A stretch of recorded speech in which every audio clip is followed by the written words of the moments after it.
Hi, this is a tree peony, and see how big it is. It's huge, and I'll show you how big it is. Why am I comparing it to my face?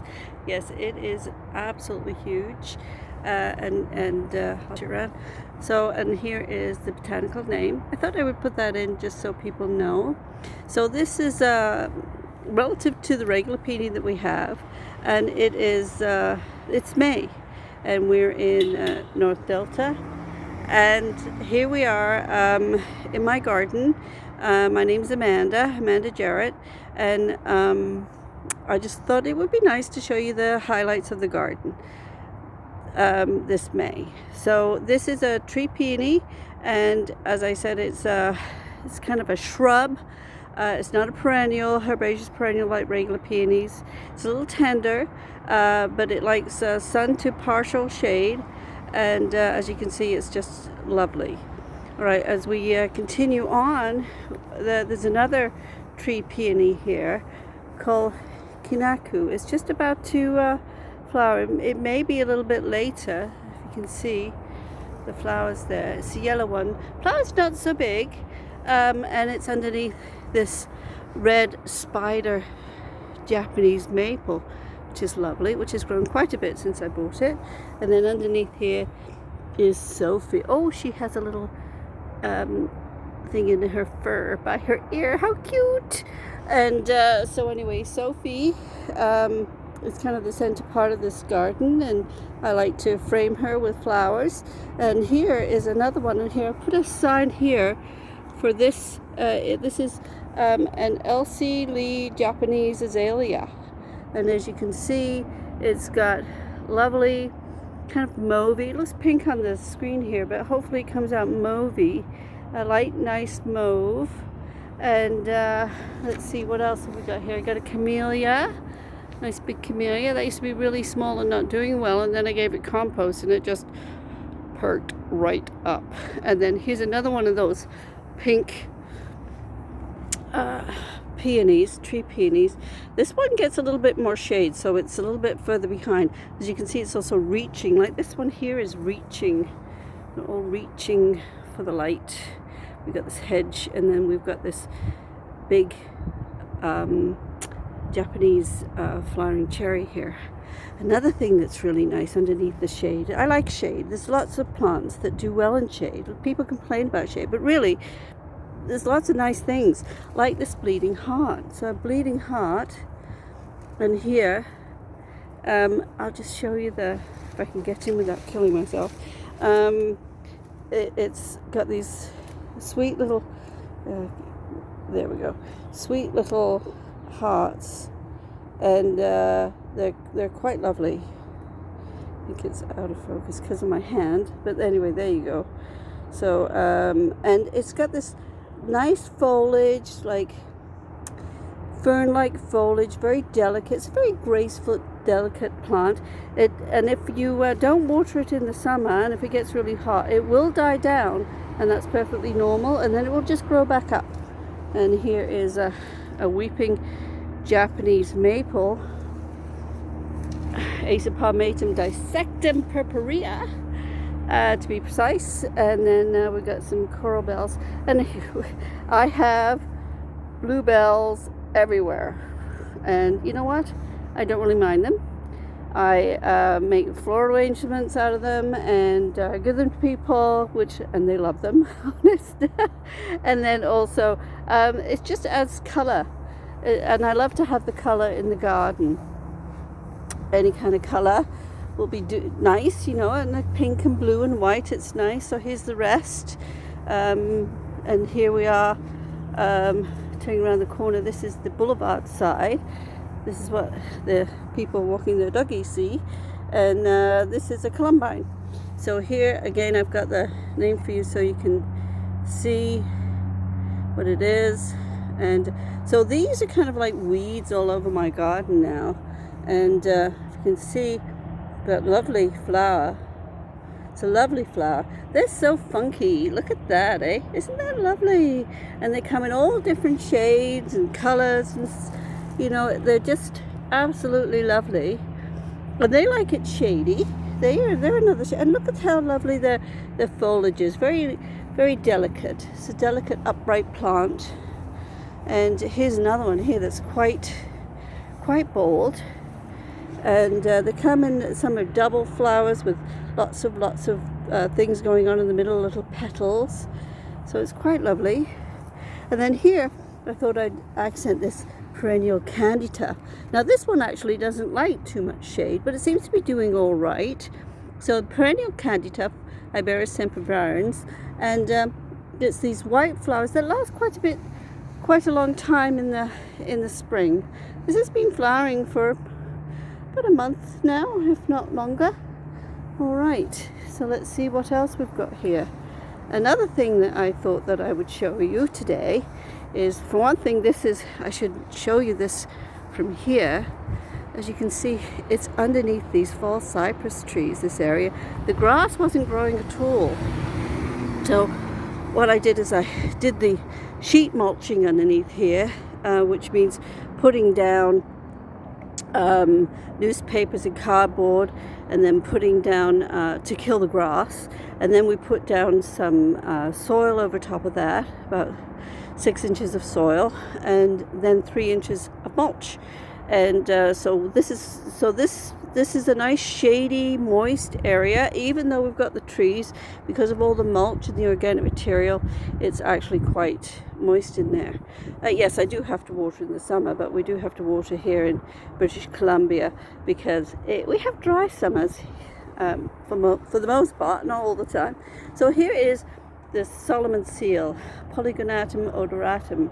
And as you can see, it is a structural architectural plant that does really well in the shade. I love to have it in the garden, and I recommend it for a lot of my clients because it's so different, and it really has a nice vertical accent in the garden. And then these lovely little flowers. Now when the flowers die, the plant will still continue to look gorgeous, and it will reach out further and like a canopy over this bed here with this nice variegated hosta. I'm not sure what it is. I don't know. I've got so many hostas, it's kind of difficult to know which one's which. That one I'm not sure. And also I get given them too, so sometimes it's hard to know. But anyway, this is a nice combination, and it's doing quite well. And here is underneath the tree, we got a nice combination here of bugloss. I think that's Jack Frost. And then here is the hellebore, the Corsican hellebore, Lenten rose. Look how funky its foliage is, eh? Look at that, eh? It's pretty strong. And notice this bugloss here. Notice the flowers are just like forget-me-nots. Yeah, very pretty. And that likes it shady, and it all likes it a little bit moist too. And here's a lovely little hostas. So when you go for hostas, there's all different kinds, shapes and sizes. So if you didn't like hostas because of what they look like in the old days, come and have a look at some nursery hostas because they are quite nice. All right, so here's another one. So this is the lungwort, and this is a Pulmonaria officinalis, and this likes it moist. It has all different colors of flowers, pink and blues and purples on the one plant. And it flowers for quite some time. Again, it likes shade, it likes it moist, doesn't like to dry out in the summer. So again, it's a good plant. And let's see, here's a white bleeding heart. Yes, they come in white now. And this is also underneath my tree. And I'm going to just give you a tour of the whole thing. You can see it with the shade and the sun contrasting. It's better in a shady day, but that's not happening today. And then these I want to tell you about, because these are called Antoinette. Here, I've got the sign here. Antoinette tulip. And I love this tulip. I think it's my favorite tulip of all the tulips, which is saying something. So this comes out yellow like this, and then it morphs with this pink, and it's quite lovely, and there's multiple flowers on one stem, see? So it's lovely. When I bought it, I didn't realize how lovely it was. And then here we've got some more bluebells. Oh, what a surprise. And no, I did not plant them there. But I love the colors of the bluebells and this Japanese spirea. And what happens with the Japanese spirea, the new foliage in the spring, it's a shrub, and what happens is they turn a lovely color when they come out, and then they usually go green, and then all the new foliage is usually either yellow or orange or whatever, depending on the variety, cultivar. But that's rather splendiferous, isn't it? So I rather like that. So let's see, this is my kale flowers. Kale flowers as an arrangement, mixed in with some camas and some bluebells. Got to use those bluebells, right?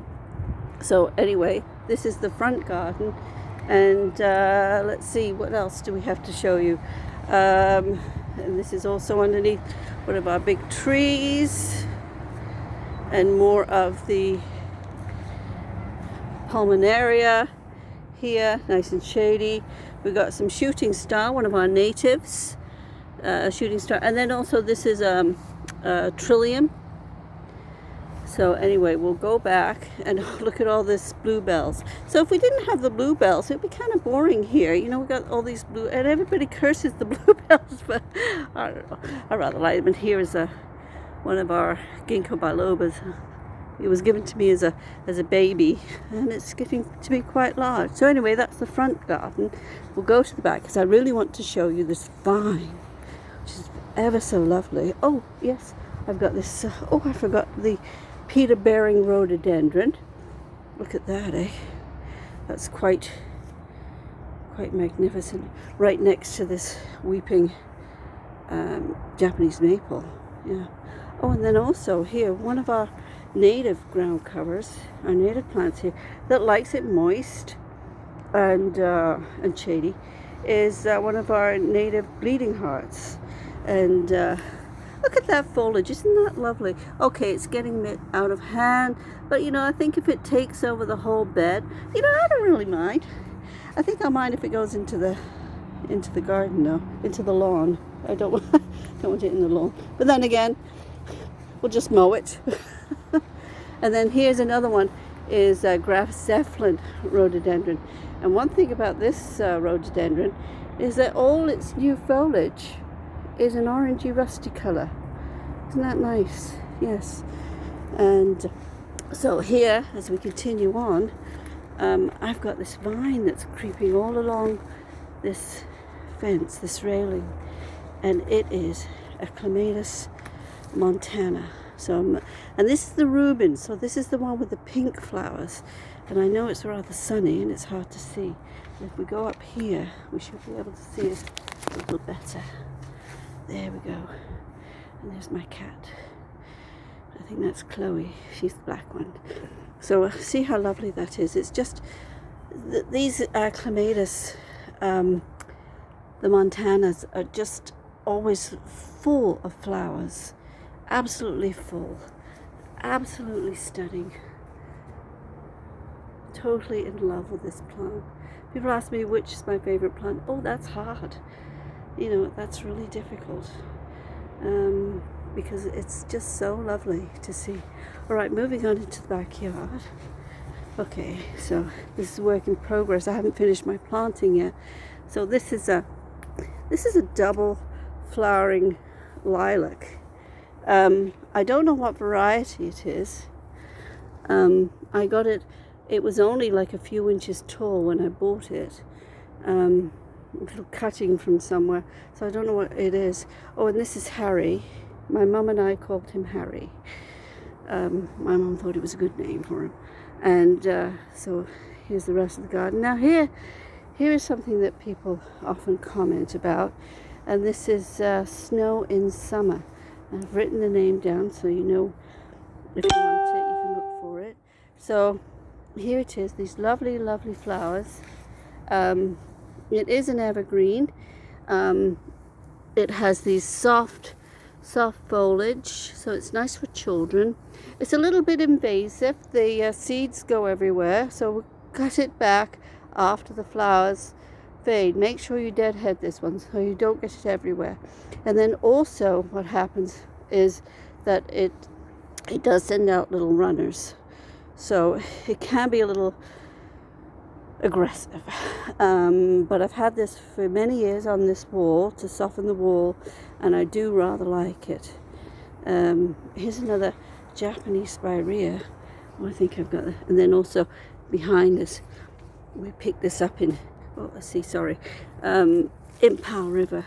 Look at that, eh? I love statues in the garden. I love art in the garden. And then here, what else? We've got some more. So this is the Possenger garden. As you can see, I'm trying to get it in. It's all go in the garden. And I got another Agalia. I don't know what kind that is. And I got another clematis in the back there. And then here is some lilacs.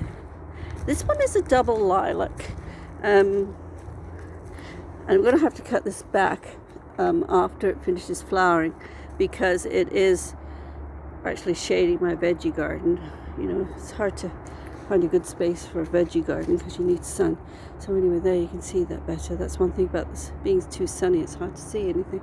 And so there you go, it's lovely. And also another nice one, a little seating arrangement here. And here is another, and I've got the name of this one because I bought this one. It's Mange Lilac. Mange Lilac. Look at that, isn't it lovely? They're so pretty and they smell so nice, and they make great flower arrangements, and I like making flower arrangements. So anyway, I'll show you the rest of it, and I'll probably try and keep you posted on what's happening in the garden. Sorry, it's not very in focus. There we go. And so anyway, thank you for joining me in my garden. Visit my website. It's called thegardenwebsite.com. And if you need any help in your garden, contact me at Amanda's Garden Consulting Company. Thank you so much for joining me, and have a great day. Thank you. Bye-bye.